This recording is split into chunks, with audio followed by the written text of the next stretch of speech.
Thori dhe Drangoi, dy qenie që adhuroheshin si perëndi në mitologjitë skandinave dhe shqiptare.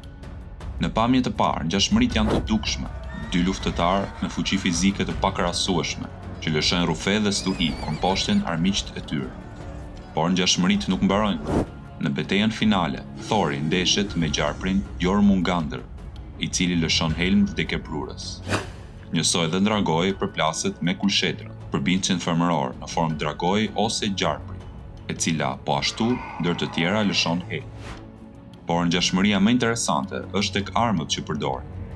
Thori vërtit që kiçin Mjolnir, ndërsa Drangoi shpeshherë lufton me gurin me vrim të mullirit, që bluan grurin. Të dy këto mund të kenë origjinë të përbashkët. Një shpjegim për Mjolnir është se vjen nga fjala proto-indo-europiane meli, që do të thotë të godasësh, të rrahësh ose të bluash, të njëjtën origjinë që ka edhe fjala shqipe mulli. Dy heronj të fuqishëm, mbrojtës të njerëzimit, përdorues të rrufesë, që mposhtin një gjarpër helmues me armë që godasin dhe bluajnë. Vetëm se Drangoi ynë i mbjeton përleshjes, ndërsa Thori mbasi vret Jormungandrin, preket nga helmi vdekjeprurës dhe shembet për dhe mbasi ecën 9 hapa.